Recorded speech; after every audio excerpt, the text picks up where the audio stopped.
कुंभ राशि वाले बंधुओं, स्वागत है आप सभी का मंथन बिंद यूट्यूब चैनल में।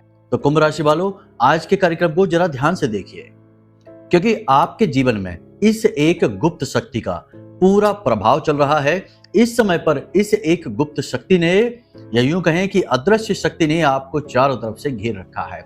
जी हाँ बंधुओं, इस एक अदृश्य शक्ति के बारे में आपको जानना बहुत अधिक आवश्यक है। बंधुओं, याद रखना कि यह शक्ति पितृ देवता नहीं है, आपके कुल देवता नहीं है, आपके आराध्य देव नहीं है। ये एक ऐसी शक्ति है, एक ऐसी ऊर्जा है जिसके विषय में आपको किसी ने बताया ही नहीं है। अध्यात्म इसके विषय में बात तो करता है, लेकिन ज्यादा खुलकर बात नहीं करता है। गुप्त रूप से इनके विषय में चीजें सांकेतिक रूप से बताई जाती है। जिस भी व्यक्ति को सतगुरु का आशीर्वाद प्राप्त हो जाता है, वह इस एक ऊर्जा के संपर्क में आ जाता है, इसे पहचान जाता है और फिर इससे बहुत मार्गदर्शन प्राप्त करता है और जीवन में आ रही बाधाओं से मुक्ति प्राप्त करके सफलता को हासिल करता है, अपने जन्म को भी सफल बना लेता है। जी हाँ बंधुओं, आज का यह कार्यक्रम बेहद आध्यात्मिक है, बहुत ही ज्ञान से भरपूर है और आपके आने वाले 3 से 5 दिनों का पूरा रोड मैप लेकर आया है। याद रखना बंधुओं कि 26 जून से नवरात्रि यानी गुप्त नवरात्रि का विशेष पर्व शुरू हो रहा है। ऐसे में हम आपको पूरी तरह से इस विषय पर जागृति लाना चाहते हैं। कुछ ऐसी बातें आपको बताना चाहते हैं जिनको जानना आपके लिए बेहद आवश्यक है। पहले तो आपके बारे में 5 बड़ी भविष्यवाणियां करेंगे, इसी के साथ साथ कुछ ऐसी बातें भी बताएंगे जो नवरात्रि के इस विशेष पर्व पर आपको जानना बेहद आवश्यक है। इनके न जानने से आपके जीवन में बहुत नुकसान हो सकता है। माई की कृपा और आशीर्वाद तो आपको प्राप्त होगा ही नहीं, उल्टा नकारात्मक ऊर्जाएं आपके जीवन में आकर्षित होंगी। कह सकते हैं कि माई आपसे रुष्ट हो सकती हैं, नाराज हो सकती हैं, आपके जीवन में तबाही भी आ सकती है। क्योंकि जब देवताओं का संरक्षण नहीं मिला तो फिर भूत प्रेतों का साथ तो मिल ही जाएगा। प्रकृति किसी भी जगह को खाली नहीं छोड़ती है, उसे भर ही देती है। अब यह आपके ऊपर निर्भर करता है कि आप देवी देवताओं का साथ प्राप्त करके इस स्थान को भरेंगे, यानी अपने जीवन को भरेंगे, या फिर इन पर विश्वास न करके, इनकी अनदेखी करके भूत प्रेतों को खुद आमंत्रित कर लेंगे। बंधुओं, याद रखना कि इस संसार में इंसान के हाथ में कुछ भी नहीं है, लेकिन एक चीज है जो उसके हाथ में पूरी तरह से है, वह है निर्णय, सोचने की क्षमता और निर्णय लेने की क्षमता। निर्णय लेना इंसान के हाथ में है, फिर उसका क्या फल प्रतिफल होना है यह भगवान अपने हाथ में रखते हैं। इसीलिए भगवान श्री कृष्ण कहते हैं गीता में कि हे अर्जुन, तुम इस बात की परवाह ना करो कि तुम जो करने जा रहे हो वह अच्छा है या बुरा है, सही है या गलत है। इस बात का निर्णय तुम मेरे ऊपर छोड़ो, तुम तो बस उठो, हथियार उठाओ और युद्ध करो। यही इंसान के लिए भी भगवान सीख देते हैं कि तुम बस अपना काम करो, अच्छे बुरे के बारे में ख्याल ना करो। बंधुओं, आज का यह कार्यक्रम बहुत ही ज्ञान से भरपूर है। कार्यक्रम के अंत में हम आपको बताएंगे एक ऐसा गुप्त महाशक्तिशाली उपाय जिसे आपको पूरे नवरात्रि लगातार करना है। यह उपाय बहुत ही सरल है, हर व्यक्ति इसे कर पाएगा, लेकिन इसके विषय में जानते बहुत ही कम लोग हैं। इस उपाय को करने से मां बगलामुखी की सीधी कृपा आपको मिलेगी, सारे दुखों से आपको मुक्ति प्राप्त होगी और पूरे 9 दिन आप महामाई के संरक्षण में रहेंगे। और उसके बाद एक बार यदि माई की दृष्टि आपके ऊपर पड़ गई तो आपका उद्धार तो निश्चित है ही। कष्ट चाहे छोटा हो या बड़ा हो, माई के लिए कुछ भी नहीं है। माई चाहे तो उसे चुटकियों में समाप्त कर सकती हैं। तो कहने का मतलब यह है कि कार्यक्रम को अंत तक देखना है, सारी बातें समझनी है। हर एक बात आपके जीवन से जुड़ी हुई है, आपके विषय में है। आप नहीं देखेंगे तो कौन देखेगा। हम यहाँ पर इतनी मेहनत कर रहे हैं केवल आपके लिए। महामाई का आदेश, महामाई का प्रेम और उनकी कृपा आप तक पहुंचाने का प्रयास कर रहे हैं। यही बीड़ा हमने उठा रखा है, इसीलिए प्रतिदिन नियमित समय पर आपके लिए कार्यक्रम लेकर आ जाते हैं। चाहे कैसी भी स्थिति हमारी हो, चाहे स्वास्थ्य अच्छा हो या ना हो, चाहे हमारे पास समय हो या ना हो, चाहे आधी रात को रिकॉर्डिंग करनी पड़े, चाहे कभी भी कुछ भी हो जाए, आपके लिए हम कार्यक्रम लाना नहीं भूलते हैं, क्योंकि यह हमने बीड़ा उठाया है। महामाई ने यह जिम्मेदारी हमें दे रखी है। तो अपना धर्म, अपना कर्म तो हम कर रहे हैं, अब आपकी बारी है हर एक बात को समझना ध्यान से और उसे जीवन में उतारना। यह आपका धर्म है, आपका कर्तव्य है। फिर आपकी मर्जी है। जैसा कि हमने कहा कि निर्णय लेने का पूरा बल, पूरा हक भगवान ने आपको दे रखा है। उसका परिणाम क्या होगा, यह भगवान निर्णय लेंगे। पहले आप ठीक है, तो उम्मीद करते हैं कि आपने सारी बातें समझ ली हैं। अब कार्यक्रम में अंत तक जरूर ठहरेंगे, तो चलिए पूरे भाव के साथ महामाई को याद करते हुए कमेंट बॉक्स में लिख डालिए, जय मां भद्रकाली कृपा करो। महामाई निश्चित तौर पर आपके ऊपर कृपा करेंगी, आपको आशीर्वाद देंगी, हमें पूर्ण विश्वास है। आशीर्वाद तो दे ही रही हैं, तभी तो कार्यक्रम सही समय पर आप तक पहुंच रहा है, आप इसे देख रहे हैं।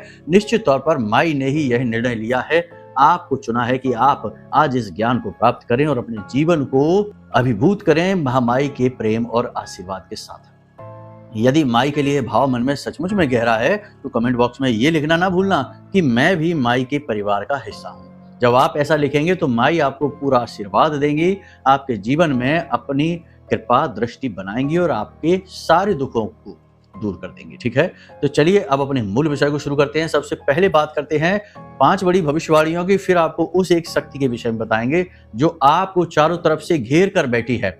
आपके पूरे जीवन, पूरे घर पर उसका प्रभाव है, लेकिन आपको उसके बारे में पता नहीं है। जब आप जानेंगे तो आप उससे मार्गदर्शन प्राप्त करने लगेंगे।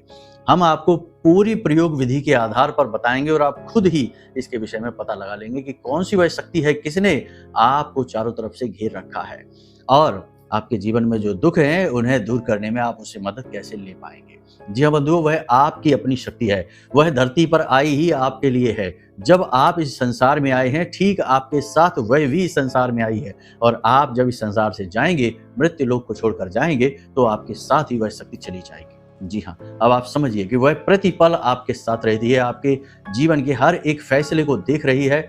आपसे उसका संपर्क नहीं हो पा रहा है, शायद कोई ना कोई बाधा है। चलिए सारी बातें स्पष्ट करके आपको बताएंगे, बस ठंडे दिमाग से कार्यक्रम को देखना है। ठीक है, अब एक बात और यहाँ पर हम आपको बता दें कि आप हमसे प्रमाण पत्र ना मांगने लगना कि किस इस बात का प्रमाण बताइए। शास्त्रों को उठाकर हम आपको सब कुछ बता सकते हैं, लेकिन इसके लिए समय बहुत अधिक हो जाएगा। गुरु पर अगर भरोसा है तो आगे बढ़िए, वरना कार्यक्रम यहीं से छोड़ दीजिए। हमें कोई बुराई नहीं है, हमें कुतर्की वितर्की लोग वैसे भी अच्छे नहीं लगते, क्योंकि धर्म में कुतर्क की और तर्क की कोई आवश्यकता नहीं होती। यह भाव का क्षेत्र है, यहाँ भावना प्रधान होती है। चाहे सूरदास हो, मीराबाई हो और चाहे कालिदास हो, सबने जब भाव जगाया तो भगवान ने उनका हाथ पकड़ा। और अगर कुतर्क और तर्क करना है तो फिर भगवान का साथ नहीं मिलेगा, बाकी चाहे कुछ मिले या ना मिले। मतलब कहने का यह है कि यहाँ आप अपने मन से आइए, भाव से आइए, तो आपको बहुत कुछ मिलेगा। ठीक है, तो चलिए अब अपने मूल विषय को शुरू करते हैं। पहले 5 भविष्यवाणियां। प्यारे मित्रों, हमारे अत्यंत प्रिय और परम पूज्य अमिताचार्य जी के पास माँ बगलामुखी और माँ भद्रकाली की साधनाओं का वर्षों का अनुभव है और माता रानी की इनके ऊपर पूर्ण कृपा और सिद्धि है। आचार्य जी ने अपने सटीक कुंडली विश्लेषण और श्रेष्ठतम उपायों के माध्यम से हजारों लोगों के जीवन को खुशियों से भरा है। आचार्य जी का कुंडली विश्लेषण और उपाय करवाने का तरीका इतना अद्भुत है कि जीवन के हर एक दुख और कष्ट का कारण जड़ से ही समाप्त हो जाता है। फिर समस्या चाहे जैसी भी हो, कर्जा बहुत बढ़ गया हो, व्यापार चल नहीं रहा हो, बीमारियों में आप बर्बाद हो चुके हो, रिश्तों में प्रेम समाप्त हो चुका हो, या फिर नौकरी ही ना मिल रही हो, विवाह में देरी होती हो, कैसी भी समस्या हो, इन समस्याओं का कारण क्या है, कौन सी महादशा परेशान कर रही है, कौन सा दोष लगा हुआ है, सब कुछ आचार्य जी इतना सटीक बताते हैं कि वर्षों वर्ष के दुख कुछ ही दिनों में समाप्त हो जाते हैं। अगर आपके जीवन में भी कोई ऐसी संकट की घड़ी है तो यही सही समय है जब आप पूज्य आचार्य जी के हाथों से अपनी कुंडली का विश्लेषण करवाएं और वर्षों से चल रहे दुखों और संकटों के इस चक्र से बाहर निकल जाए। प्यारे मित्रों, अभी वीडियो में दिए गए नंबरों पर फोन करिए और अपनी कुंडली का श्रेष्ठतम आकलन करवा डालिए। जिंदगी बदलने का ये सबसे बड़ा मौका हाथ से मत जाने दीजिएगा। जय माई की, महामाई आपका कल्याण करे। सबसे पहले आपको हम बता दें कि आपके जीवन में यह समय थोड़ा कठिन चल रहा है। यहाँ जरूरत है सारी व्यवस्थाओं को सही तरीके से संचालन करने की। मतलब कि अपने पैसों को भी व्यवस्थित लेकर चलिए। कहाँ फिजूल खर्ची हो रही है, कहाँ से पैसा आ रहा है, कहाँ खर्च हो रहा है, एक एक पैसे का पूरा हिसाब किताब रखिए। मतलब कि पैसे का सही मैनेजमेंट करिए। सही मनी मैनेजमेंट करके चलेंगे तो बहुत सुखी रहेंगे, क्योंकि आने वाले समय और काल में पैसे की आपको अधिक आवश्यकता पड़ने वाली है। इस समय पर आप पैसे को बर्बाद न करें। किसी से भी सलाह लेकर कोई भी इन्वेस्टमेंट वगैरह न करें। किसी भी नए बिजनेस की यदि शुरुआत करना चाहते हैं तो उसके लिए पहले अच्छी तरीके से खोजबीन रिसर्च करें और अपने बौद्धिक बल से निर्णय लें। लोगों से सलाह मशवरा लेने की कोई आवश्यकता नहीं है। कोई संसार में ऐसा नहीं है जो आपका फायदा कराने के लिए बैठा हो। पहले लोग अपना फायदा देखेंगे, बाद में आपका, वरना आपकी बात में इंटरेस्ट ही नहीं लेंगे। जीवन के ये कठोर नियम है, इन्हें मानकर चलिए। मतलब कि ये अभी समय कठिन है, तो इस समय पर सबसे पहली चीज है कि अपने जीवन की अव्यवस्थाओं को दूर किया जाए। पूरा कंट्रोल, पूरा नियंत्रण अपने हाथों में लिया जाए। आपको खबर होनी चाहिए कि आपका समय कहाँ बर्बाद हो रहा है, कहाँ आपकी ऊर्जा बर्बाद हो रही है, कहाँ रिलेशनशिप में, रिश्ते नातों में आपकी भावनाएं बर्बाद हो रही हैं। जी हाँ, लोग जब खर्चे की बात करें तो पैसा दिमाग में आ जाता है कि पैसा बचाना है, पैसा बर्बाद नहीं करना है। लेकिन अपनी भावनाओं को भी तो बर्बाद ना करो, उन्हें भी तो बचा कर रखो। क्योंकि अक्सर यही होता है कि आप जिससे बहुत प्रेम से जुड़े हुए हैं, उसके लिए बहुत कुछ कर रहे हैं, समय आने पर वह व्यक्ति आपको भाव ही नहीं देता है, आपको इज्जत ही नहीं देता है, आपके काम ही नहीं आता है। तो ये हुआ ना आपकी भावनाओं का मिसयूज, या कह सकते हैं कि फिजूल खर्ची। तो ये चीज का विशेष ध्यान रखिए। अपना समय, अपनी ऊर्जा, अपनी भावनाओं को भी नियंत्रित करके चलिए, व्यवस्थित करके चलिए। अपने जीवन का नियंत्रण लीजिए। दूसरा कि अपने स्वास्थ्य का विशेष ख्याल रखिए। आपका स्वास्थ्य अच्छा रहेगा तो आप कुछ भी कर सकते हैं। ऊर्जा तो शारीरिक स्वास्थ्य से ही आ रही है ना। आप खुद सोच कर चलिए कि आपका जो शरीर है, अगर यह पूरी तरह से स्वस्थ है तो आप कुछ भी कर सकते हैं, कठिन से कठिन कार्य कर सकते हैं। लेकिन यदि शरीर रोगी है तो इस संसार से कोई भी कार्य करने के बारे में तो आप सोच भी नहीं सकते हैं। साधनाओं को भी प्राप्त नहीं कर सकते हैं, भगवान को भी प्राप्त नहीं कर सकते हैं। कहने का मतलब यह है कि शारीरिक स्वास्थ्य सबसे महत्वपूर्ण कड़ी है आपके लिए, आपको इसका विशेष ख्याल रखना है। भावनात्मक तौर पर भी मजबूत होना है। छोटी छोटी बातों को दिल से नहीं लगाना है। पुरानी गलतियों को सोच सोच कर दुखी नहीं होना है, परेशान नहीं होना है। जो कुछ भी हुआ, चाहे वह अच्छा हो चाहे बुरा हो, उसे नियति मानकर, भगवान की देन मानकर, या अपना कोई पुराना कर्म, किसी पुराने कर्म को काटने के लिए किया गया प्रतिकर्म मानकर इसे भूल जाना है। आज इस समय में जीना है। ये समय थोड़ा कमजोर जरूर है, लेकिन ये तैयारी के लिए पर्याप्त है। आप अपने मजबूत कल की आधारशिला यहाँ रख सकते हैं। कहने का मतलब यह है कि आपको आत्म केंद्रित बनना है, थोड़ा सा स्वार्थी बनना है। स्वार्थी का मतलब यह है कि आप किसी का बुरा ना करिए, लेकिन अपने स्वयं का अर्थ ढूंढ लीजिए। जी हाँ, आप कौन हैं, क्या आपकी शक्तियां हैं, क्या आपकी कमजोरियां हैं, कौन आपका अपना है, कौन आपका पराया है, कहां से आपको बल मिलता है और कौन आपको कमजोर करता है। हर एक चीज के विषय में अच्छी तरह से जागृति लेकर आइए। इसी को कहते हैं स्वार्थी हो जाना। तो स्वार्थी हो जाइए, ठीक है। चालाक बनिए, कोई आपका दुरुपयोग ना करना पाए। आपके पास कोई आए मदद मांगने के लिए तो थोड़ा सा अलर्ट हो जाइए, ये एक जाल भी हो सकता है। इसी के साथ साथ आपके जीवन में जो विवाद चल रहे हैं, कानूनी विवाद हैं या प्रॉपर्टी को लेकर हैं, या फिर किसी प्रकार के आप झंझट में उलझे हुए हैं जो आपकी गति को धीमा कर रहा है, उसे निपटाने की पूरी कोशिश करिए। यह समय और काल ऐसा है कि जब आप अपने विवादों को निपटा सकते हैं, अपनी उलझनों को समाप्त कर सकते हैं, अपने मामलों को गति दे सकते हैं। इन चीजों से आप छुटकारा प्राप्त कर सकते हैं। हालांकि बड़ी समस्याएं जो आपके जीवन में हैं, जैसे कि बड़ा भारी कर्ज हो जाना, व्यापार में भारी नुकसान हो जाना, पैसा बहुत ज्यादा मात्रा में कहीं पर अटक जाना, यह इतनी जल्दी सुलझने वाली नहीं है। इसमें तो अभी समय लगेगा, लेकिन अभी आप अपनी उलझनों को दूर करने की कोशिश करिए। चाहे रिश्ते नातों से उलझन हो रही हो, मतलब कि जो आपकी गति को रोक रहा है, आपके दिमाग में जो चीजें फंसी हुई हैं, विचारों में जो उलझी हुई हैं, उन चीजों को सुलझाने की कोशिश करिए। दिमाग से थोड़ा सा हल्का हो जाइए। योग प्राणायाम की ओर अपनी रुचि को बढ़ाइए। जब भी दिन में समय मिले तो थोड़ा सा एकांत में बैठ जाइए और विचारों से दूरी बनाइए। बिल्कुल मौन हो जाइए, आंखें बंद करके बैठ जाइए, शरीर को भी ना हिलाइए और मन में भी विचारों की गति को धीमा करने की कोशिश करिए। यह क्रिया आपको आत्मिक बल को बढ़ाएगी, आपको ऊर्जावान बनाएगी और आपके सोचने की शक्ति को बढ़ा देगी। किसी भी हालत में आपको नकारात्मक नहीं होना है, इस बात का ध्यान रखना है। अपने बारे में तो भूल कर भी कुछ भी नकारात्मक नहीं कहना है कि जैसे भाग्य खराब है, किस्मत खराब है, हमारा परिवार खराब है, हमारी सेहत खराब है। कुछ भी नहीं सोचना है। चाहे भले ही सब कुछ खराब चल रहा हो, तब भी अच्छा देखना है, उसमें भी कुछ ना कुछ अच्छा होगा। सेहत यदि खराब है, तब भी उससे लड़ने की, बीमारियों से बाहर निकलने की क्षमता है। धीरे धीरे आप इम्प्रूव कर रहे हैं। कुछ ना कुछ पॉजिटिव जरूर देखिए, ऐसा हो ही नहीं सकता है जीवन में, यदि कुछ नेगेटिव है तो पॉजिटिव भी है। तो पहले पॉजिटिव को देखिए, तो नेगेटिव भी धीरे धीरे धुंधला पड़ने लगता है। यह इंसानी स्वभाव है कि इंसान जिस चीज पर भी ध्यान लगाने लगता है वह चीज बड़ी होने लगती है। समस्याओं पे ध्यान लगाएंगे तो समस्याएं ही बड़ी हो जाएंगी और उनके समाधान छोटे हो जाएंगे। समाधान पर ध्यान लगाइए तो समस्याएं छोटी हो जाएंगी, समाधान बड़े हो जाएंगे। कहने का मतलब यह है कि कहाँ फोकस करना है यह आपका निर्णय है, और उसके बाद परिवर्तन आपके जीवन में अपने आप आएंगे। वाणी को संतुलित रखना है, किसी भी हिसाब से अपनी वाणी को असंतुलित नहीं करना है, किसी के भी दिल को नहीं दुखाना है, और अपने क्रोध को शांत करने के लिए, अपने ईगो को, अपने अहम को शांत करने के लिए किसी के भी दिल को नहीं दुखाना है। कठोर शब्दों का प्रयोग नहीं करना है, केवल जितना जरूरत है उतना ही बोलना है। अनावश्यक रूप से किसी से कोई बहस नहीं करनी है, अपने आप को शांत रखना है, जितना हो सके उतना शांत रखना है। अगले 3 से 5 दिनों में किसी को भी उधार नहीं देना है, उधार मांगने वाले आपके पास जरूर आएंगे। इसी के साथ साथ अगले 3 से 5 दिनों में कोई भी बड़ी चीज आप नहीं खरीदेंगे, कोई भी ऐसी चीज में आप अपना पैसा नहीं लगाएंगे जिसकी आपको ज्यादा जरूरत नहीं है। छोटी मोटी चीजों का तो चलता रहता है, वो तो नहीं रुकता है, लेकिन कोई भी बड़ी चीज जिसमें आपको आज लग रहा है कि ये आपके लिए जरूरी है, हो सकता है कल बिल्कुल वेस्ट हो जाए, तो पैसे को थोड़ा सा सोच समझ कर, बात वहीं आ जाती है। इसी के साथ साथ अपनी संगत का भी चुनाव बड़ा सोच समझ कर करें।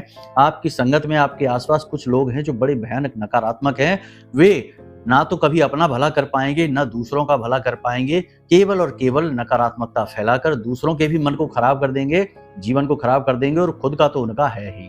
तो ऐसे लोगों को पहचानिए और इनसे दूर रहिए। ये लोग आपकी संपूर्ण सकारात्मक ऊर्जा को सूख जाते हैं, हमेशा रोना रोते रहते हैं, अपना दुखड़ा रोते रहते हैं, खुद तो कभी सुखी होंगे नहीं, आपको भी सुखी होने देंगे नहीं। तो ऐसे लोगों को पहचानिए और उनसे दूर हो जाइए, बात ही ना करिए। इसी के साथ साथ एक और भविष्यवाणी कि अपने ऊपर पूरा नियंत्रण रखिए। आवेश में, क्रोध में आकर कुछ भी ना बोलें, ये तो हम आपसे कह ही चुके हैं। अनैतिक कार्यों की ओर न बढ़ें। आपको अगले 3 से 5 दिनों में ऐसे अवसर प्राप्त होंगे जिसमें आप गुप्त रूप से अनैतिक कार्य, गलत कार्य कर सकते हैं, जिसमें आपको लाभ भी होगा, लेकिन अनैतिक कार्यों को करने से बचें। यह आपका टेस्ट है, आपकी परीक्षा है। कोई भी गलत कार्य करके आप सुखी थोड़ी देर के लिए हो सकते हैं, लेकिन लॉन्ग टर्म में आगे चलकर आपको बहुत दुख होगा, बहुत परेशानी होगी। तो ऐसे किसी भी गलत अनैतिक कार्य को आप बिल्कुल भी आगे ना बढ़ाएं, इससे पीछा छुड़ा लें, दूर रहें इससे। वैसे आपका व्यक्तिगत स्वभाव ऐसा है कि आप इस तरीके के गलत अनैतिक कार्यों में रुचि लेते ही नहीं हैं, फिर भी मन का क्या है, भटक सकता है। ये राहु का समय है, राहु प्रबल है, बुध गुरु अस्त हो चुके हैं, तो ऐसे में हो सकता है कि आपका कोई निर्णय गलत साबित हो जाए, तो थोड़ा सोच समझ कर निर्णय लेना है। किसी भी बात में रिएक्ट करने से पहले थोड़ी देर रुक जाना है। अचानक से तुरंत प्रतिक्रिया देंगे तो जाहिर सी बात है प्रतिक्रिया गलत होने की संभावना बहुत अधिक है। ज्यादा जोखिम नहीं लेना है, वाहन आदि संभल कर चलाना है, आग से और बिजली से दूर रहना है, छोटी मोटी हादसे दुर्घटना हो सकती है। और सबसे बड़ी बात कि एकांत में किसी के साथ पार्टी वगैरह करने के लिए नहीं जाना है। मित्र यारों दोस्तों पर ज्यादा भरोसा नहीं करना है, ये आपके साथ घात कर सकते हैं, धोखा कर सकते हैं। सावधानी बहुत अधिक आवश्यक है। अब ये तो भविष्यवाणियों की बात हो गई, अब हम आपको बताते हैं उस एक ऊर्जा के विषय में। देखिए बंधुओं, जो भी व्यक्ति इस संसार में आता है, ये आध्यात्मिक अनुभव की बातें होती हैं। शास्त्रों में भी इसके विषय में थोड़ा बहुत बताया गया है, सांकेतिक रूप में बताया गया है। जैसे कि कहीं कहीं पर ये देखने को मिलता है कि गुरु आपके अंदर ही हैं, आपके बाहर नहीं हैं। बाहर से जो भौतिक गुरु होते हैं वो तो तब ही आते हैं जब आपको उनकी बहुत अधिक आवश्यकता रहती है। आपके ढूंढने पर वो आपको नहीं मिलेंगे, वो खुद स्वयं आपको आकर ढूंढ लेंगे, लेकिन वो परिस्थितियां बहुत कम बनती हैं। सबसे बड़ी बात यह है कि वास्तविक गुरु आपके अंदर हैं। अब आपके अंदर कौन है? देखिए, बहुत सारी जगहों पर बहुत सारी चीजें मिलती हैं देखने को, छुटपुट तौर पर मिलती हैं। सार बता देते हैं कि हर एक व्यक्ति, हर एक जीव जब इस संसार में आता है तो वह आत्मिक जगत से आता है, जिसे जीवात्मा जगत कहते हैं। तो जीवात्मा जगत में उसके कई गुरु होते हैं जो उसे गाइड करते हैं कि तुमने पिछले जन्म में क्या गलतियां की थी, कहाँ अपना कर्म खराब किया, अब उसे तुम कैसे सुधारोगे। तो जब वह जीवात्मा जो होती है, जो कि इन चीजों को समझ रही होती है, तो वहां उसके साथ एक गुरु भी होता है जो उसका मार्गदर्शन कर रहा होता है कि अब तुम्हें जन्म लेना है और इस जन्म में जाकर तुम्हारे जीवन में ये परेशानियां आएंगी और ये परेशानियां इस तरह से तुम बाहर निकलोगे इनसे और तुम्हारा कर्म कट जाएगा। एक चीज याद रखना कि ये जो संसार में हर व्यक्ति जो आता है और जाता है, यानी जन्म मरण का जो चक्र है, ये एक लंबी यात्रा के छोटे छोटे पड़ाव हैं।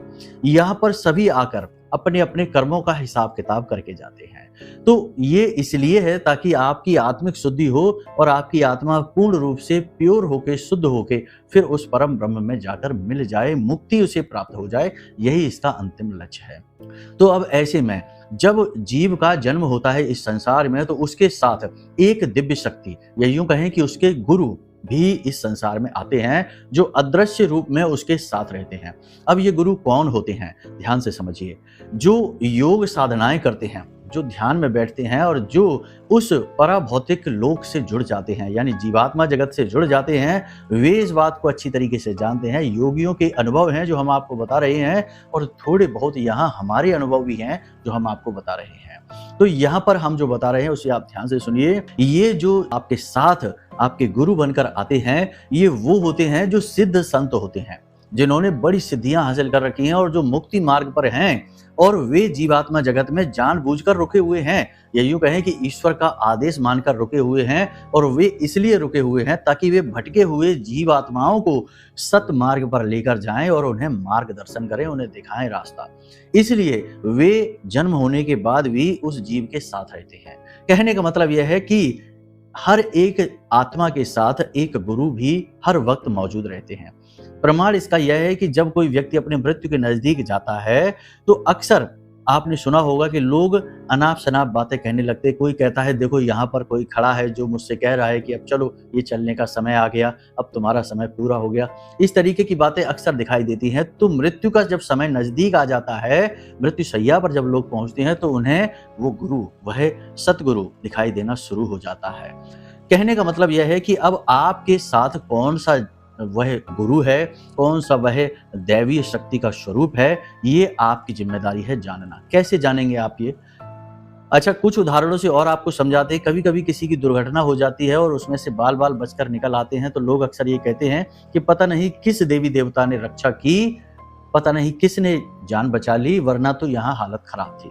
तो ये जो पता नहीं किस देवी देवता का जो भाव है, ये उसी गुरु का भाव है जिसने बचाया है।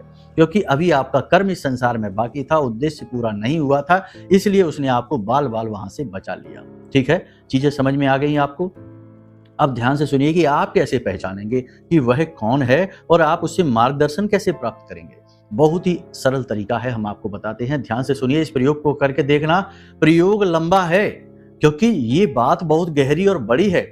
इसे जानने में आपको समय लग सकता है। 11 से 21 दिनों का समय लगेगा। आपको पता चल जाएगा कि आपका रक्षक कौन है, आपका मार्गदर्शक कौन है, जो आपके साथ है हर वक्त और आपको सतमार्ग पर ले जाना चाहता है। ध्यान से सुनिए, प्रतिदिन आपको स्नान आदि करने के बाद रात्रि के समय लेटना है, सीधे होकर लेटना है। याद रखना कि जब आप सोने जाएं तो उससे आधे घंटे पहले ना तो मोबाइल चलाएंगे, ना किसी से बहसबाजी करेंगे, लंबी लंबी बातें नहीं करेंगे, और अपने आप को विचारों से थोड़ा सा दूर करेंगे। यानी जो भी विचार आए उन्हें आप हटाते जाएं और मन खाली करते चले जाएं। फिर आप स्नान आदि करने के बाद शुद्धता पूर्वक अपने बिस्तर पर लेटें और अपनी छाती पर दोनों हाथ रखें और आंखें बंद करके सीधे लेट जाएं और अपने मन में इस संकल्प को दोहराएं कि हे सतगुरु, आप कौन हैं? आप अपने होने का आभास हमें कराएं। हमें आपकी बहुत अधिक आवश्यकता है। जीवन के इस मार्ग पर आकर हम उलझ चुके हैं, हमें समझ नहीं आ रहा कि क्या करें। आपने हमारा हमेशा मार्गदर्शन किया है, अब आप हमें अपना अनुभव कराएं और मार्गदर्शन भी कराएं। इस प्रकार से आपको ये संकल्प करना है और इस संकल्प को दोहराते रहना है और आंखें बंद करके सो जाना है। मतलब कि आंखें बंद करके ही इस क्रिया को करना है, फिर आंखें खोलना नहीं है और सो जाना है, गहरी नींद में सो जाना है। यह विचार करते हुए सोना है कि आज रात्रि में आपके जो सद्गुरु हैं वो आपको दर्शन देंगे, आपको अपना अनुभव देंगे। इस प्रयोग को करने में समय लगता है क्योंकि देखो, ये एक दिव्य प्रयोग है, इतनी जल्दी इसका आभास नहीं होगा, लेकिन 11 से 21 दिनों के अंदर अंदर इसका आभास जरूर होगा। 100% जिसको कराया है उसे हुआ है। एक बार यदि सदगुरु ने आभास आपसे करा दिया, कहने का मतलब है कि आपने अपनी ऊर्जा को उससे सीधे जोड़ लिया, तो फिर वे सदगुरु ही आपके जीवन को चलाएंगे। आपको हर एक मुसीबत में पड़ने से पहले ही आभास करा देंगे। बहुत सारे लोग आपने देखे होंगे जो ऐसे हैं जो कहते हैं कि उन्हें पहले ही पता चल गया था कि दुर्घटना होने वाली है, पहले ही पता चल गया, वो दूसरों को भी रोक देते हैं कि अभी रुक जाओ, अभी ना जाओ, कुछ गलत होने वाला है, कुछ अनिष्ट होने वाला है। तो ये वही है, सदगुरु के द्वारा दिए गए विचार, उनकी अनुभूतियां हैं। वे बहुत ही दिव्य होते हैं, देवताओं के समान होते हैं, क्योंकि उन्होंने जो सांसारिक बाधाएं हैं उनसे मुक्ति प्राप्त कर ली है। वे मुक्त संत हैं, तो उनके पास सारी शक्तियां होती हैं, सारी क्षमताएं होती हैं, सारी वो चीजें होती हैं जो किसी भी जीव को मुक्त करवा सकती हैं। तो बस आपको उनका साथ प्राप्त करना है। देखो, ये जो कार्यक्रम है आज का, कुछ ज्यादा ही गहराई में हो गया और कुछ ज्यादा ही विशेष हो गया, लेकिन जो इस बात को समझ लेगा, दो बातें उसके जीवन में निश्चित हैं। पहली चीज कि उसे अपने सोलमेट, उससे अपने गुरु से भेंट हो जाएगी, मुलाकात हो जाएगी। दूसरी बात कि जब मुलाकात होगी तो वह फिर वो इंसान नहीं रहेगा जो आज वह है। मतलब कि उसका भाव, उसके सोच, उसके विचार, उसका जीवन, उसका रहन सहन, सब कुछ बदल जाएगा, सब कुछ पूरी तरह से परिवर्तित हो जाएगा, क्योंकि वो पहचान जाएगा कि वह असल में कौन है। जब स्वयं का बोध हो जाता है तो इंसान बदल जाता है। ठीक है, फिर मुसीबतें, तकलीफें, दुख, ये सब तो क्षणिक हैं, गायब हो ही जाते हैं। इस प्रयोग को आप जरूर करके देखना, हमारे कहने से करके देखिए, कुछ ही दिनों में इसके परिणाम आपको प्राप्त होंगे। हमें कमेंट करके या वीडियो में दिए गए नंबरों के माध्यम से फोन करके, व्हाट्सएप करके परिणामों के विषय में भी जरूर बताना। अब तक यह प्रयोग हमने सैकड़ों लोगों को करवाया है, जिनको भी करवाया है उनमें से 80 से 90% लोगों को अपने सदगुरु के दर्शन हुए हैं, आभास हुआ है, जीवन पूरी तरह से बदला है। ठीक है, अब आपकी बारी है, तो इस प्रयोग को करिए। अब यदि माँ बगलामुखी से जुड़ी हुई पूजा सामग्री, यानी उनका कवच पाठ, उनका चालीसा और उनकी आरती और उनके विग्रह की तस्वीर आपको चाहिए, तो नंबर व्हाट्सएप का है या कॉलिंग का है, जो भी है वीडियो में दिया गया है, इन पे फोन करिए, व्हाट्सएप करिए। ये सारी सामग्री आपके फोन में, आपके व्हाट्सएप पर हम फ्री में भेजेंगे, इसका पैसा नहीं लगेगा। और यदि कुंडली का विशेष विश्लेषण कराना है, जीवन की बाधाओं से मुक्ति चाहते हैं और आगे बढ़ना चाहते हैं, मार्गदर्शन चाहते हैं, तो भी इन्हीं नंबरों पर फोन करिए। आपकी कुंडली का हम विश्लेषण करके आपको दे देंगे। छोटी सी दक्षिणा लगेगी इस बात की, क्योंकि इसमें समय और मेहनत दोनों लगती है। ठीक है, व्यवस्थाएं भी बनानी पड़ती हैं, उनमें भी धन खर्च होता है। तो इसके साथ ही आप अपनी कुंडली का विश्लेषण करा लें। आपको कुंडली के अनुसार सटीक उपाय, आपकी योग युतियां, गुण दोष सारे बता दिए जाएंगे। उन उपायों को करके आपको निश्चित लाभ मिलेगा, 100% मिलेगा। ठीक है, तो चलिए बंधु, आज के इस कार्यक्रम को यहीं पे विराम देते हैं। हमेशा हंसते रहिए, मुस्कुराते रहिए, सकारात्मक रहिए, बताई गई बातों पर जीवन में अमल करिए, 100% परिणाम आएंगे। बहुत सारे लोगों का जीवन बदला है, आपका भी बदलेगा। प्रेम से बोलिए जय माई की, महामाई आपका कल्याण करे। हमारे प्रिय और परम पूज्य आचार्य जी ने अपनी साधनाओं के अनुभवों पर आधारित शक्तिशाली उपाय और क्रियाओं के माध्यम से हजारों लोगों के जीवन को पूरी तरह से बदला है। आचार्य जी के द्वारा बताया गया हर एक उपाय इतना सटीक और कारगर होता है कि जो भी इसे पूरे भाव के साथ कर लेता है, उसे साक्षात महामाई की कृपा और आशीर्वाद प्राप्त हो जाती है। इसलिए निसंकोच इन उपायों को पूरे भाव के साथ करिए, आपका कल्याण होगा। जय माई की।